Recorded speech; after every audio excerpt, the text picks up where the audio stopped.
Good evening friends, स्वागत है आप सभी का आपका प्यारा YouTube channel engineering coaching centre में। हम लोग क्लास 10 का केमिस्ट्री पढ़ रहे हैं। आज हम लोग पढ़ेंगे वियोजन या अपघटन अभिक्रिया, डिकम्पोजिशन रिएक्शन। तो वियोजन या अपघटन अभिक्रिया वह अभिक्रिया है जिसमें किसी यौगिक के बड़े अणु क्या होता है कि किसी यौगिक के बड़े अणु के टूटने से दो या अधिक सरल यौगिक बनते हैं जिनके गुण मूल यौगिक के गुण से क्या होते हैं, भिन्न होते हैं। तो वियोजन या अपघटन अभिक्रिया में हम लोग क्या देखें कि यह वह अभिक्रिया है जिसमें किसी यौगिक के बड़े अणु के टूटने से, किसी यौगिक के बड़े अणु को क्या होता है, टूटने से दो या दो से अधिक सरल यौगिक बनाते हैं जिनके गुण क्या होते हैं, मूल यौगिक के गुण से बिल्कुल अलग होते हैं। जैसे उदाहरण में है कैल्शियम कार्बोनेट। अब देखिए कैल्शियम कार्बोनेट को यदि हम लोग गर्म करते हैं तो calcium oxide plus carbon dioxide बनता है। तो यहाँ पर कार्बन डाइऑक्साइड क्या है, गैस है। तो यह तीर का चिन्ह क्या बता रहा है, यहाँ से गैस क्या हो रहा है, मुक्त हो रहा है। तो देखिए डिफिनेशन में क्या करें हम लोग, वियोजन या अपघटन अभिक्रिया वैसी अभिक्रिया है जिसमें किसी यौगिक के बड़े अणु, तो जैसे कैल्शियम कार्बोनेट है ये यौगिक है, तो यौगिक के बड़े अणु टूटकर दो या दो से अधिक सरल यौगिक बनाते हैं। तो यहाँ पर हम लोग देखें कैल्शियम कार्बोनेट को जैसे ही हम लोग गर्म करते हैं तो गर्म जैसे ही करते हैं तो वह टूट कर calcium oxide plus carbon dioxide में परिवर्तित हो जाता है और कार्बन डाइऑक्साइड यहाँ से मुक्त होता है। कैल्शियम ऑक्साइड CaO का उपयोग हम लोग सीमेंट के निर्माण में करते हैं। कैल्शियम ऑक्साइड का निर्माण किसमें करते हैं, सीमेंट में। और लास्ट क्लास में हम लोग पढ़े थे कैल्शियम हाइड्रोक्साइड का उपयोग हम लोग क्या करते हैं, दीवार की पुताई में। अगला है पोटेशियम क्लोरेट का अपघटन। पोटेशियम क्लोरेट का अपघटन करवाते हैं तो पोटेशियम क्लोराइड प्लस ऑक्सीजन हमें मिलता है। ऑक्सीजन यहाँ से अगेन क्या होता है, मुक्त होता है।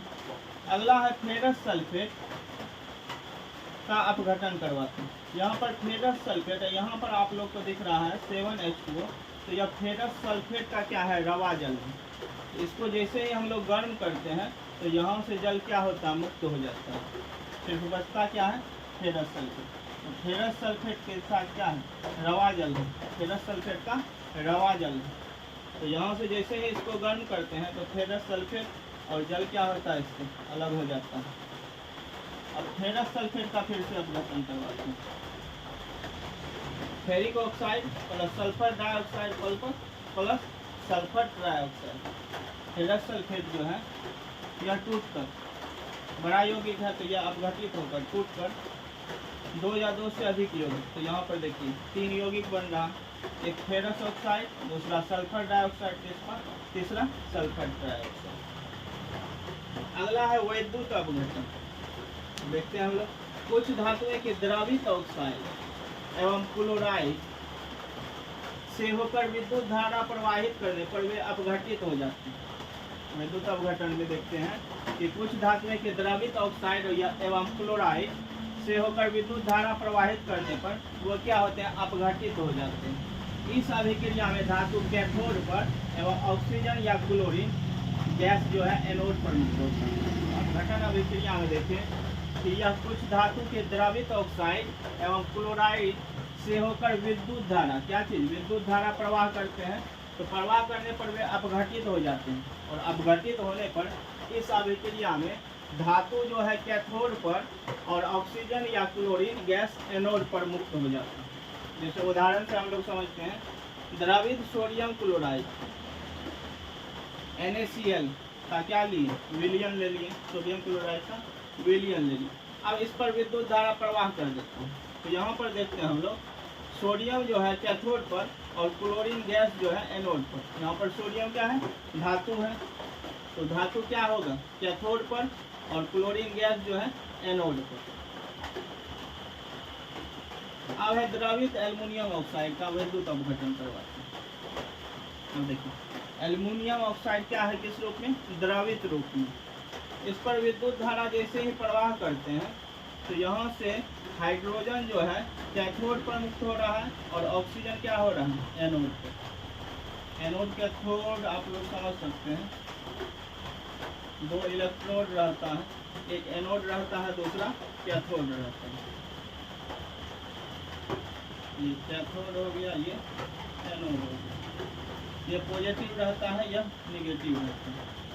कैथोड जो है पॉजिटिव रहता है और एनोड जो है निगेटिव रहता है। जैसे बोल रहा था कि इसमें विलयन ले लेते हैं हम लोग सोडियम क्लोराइड का, इसमें विद्युत धारा प्रवाह करती है। जैसे ही विद्युत धारा प्रवाह करते हैं तो यह सोडियम क्लोराइड जो है टूट जाएगा।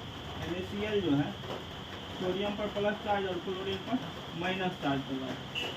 यह सोडियम जो है कैथोड पर चला जाएगा और क्लोरीन क्या हो जाएगा, एनोड पर। इसी तरह द्रवित एल्युमिनियम ऑक्साइड लिए हैं, इसका विद्युत धारा इस पर प्रवाह करते हैं। तो यहाँ से हाइड्रोजन और ऑक्सीजन, हाइड्रोजन कहाँ गया पॉजिटिव कैथोड पर और ऑक्सीजन कहाँ गया निगेटिव एनोड पर। प्लस चार्ज इस पर माइनस चार्ज है। इसी तरह इस पर प्लस चार्ज, इस पर माइनस चार्ज। इसे रिलेट करके आप लोग याद रख सकते हैं। अगला है वैद्युत अपघटन के उपयोग। तो इसका क्या उपयोग है, तो धातुओं के ऑक्साइड या क्लोराइड से धातु का निष्कर्षण करने में हम लोग उपयोग करते हैं किसका, वैद्युत अपघटन। धातु का ऑक्साइड और क्लोराइड का निष्कर्षण करने के।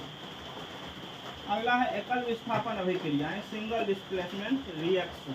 अब यह क्या होता है, तो यह वह अभिक्रिया होता है जिसमें किसी यौगिक में उपस्थित किसी परमाणु या परमाणुओं के समूह को किसी दूसरे परमाणु द्वारा क्या किया जाता है, विस्थापित कर दिया जाता है।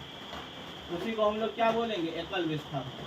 तो एकल विस्थापन में हम लोग देखें कि यह वह अभिक्रिया है जिसमें क्या होता है, यौगिक में उपस्थित किसी परमाणु या परमाणुओं के समूह को किसी दूसरे परमाणु द्वारा क्या किया जाता है, विस्थापित कर दिया जाता है, हटा दिया जाता है। उदाहरण है किसी कम क्रियाशील धातु का अधिक क्रियाशील धातु द्वारा विस्थापन। जैसे कम क्रियाशील धातु को क्या करता है, अधिक क्रियाशील धातु क्या करता है, विस्थापित कर देता है। उस अभिक्रिया को एकल विस्थापन कहेंगे हम लोग। जैसे आयरन है, यहाँ पर लोहा, ये कॉपर को क्या किया, विस्थापित कर दिया, मतलब यहाँ से हटा दिया, क्योंकि यह ज़्यादा क्रियाशील है और कॉपर क्या है, कम क्रियाशील है। तो आयरन क्या किया, कॉपर को विस्थापित कर दिया।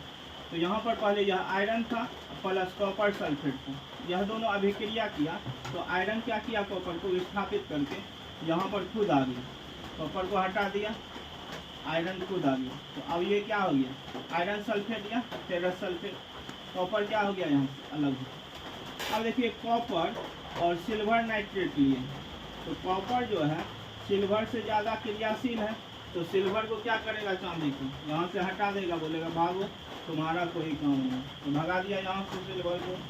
सिल्वर को जैसे ही भगा दिया तो कॉपर जाके यहाँ पर बैठ गया खुद।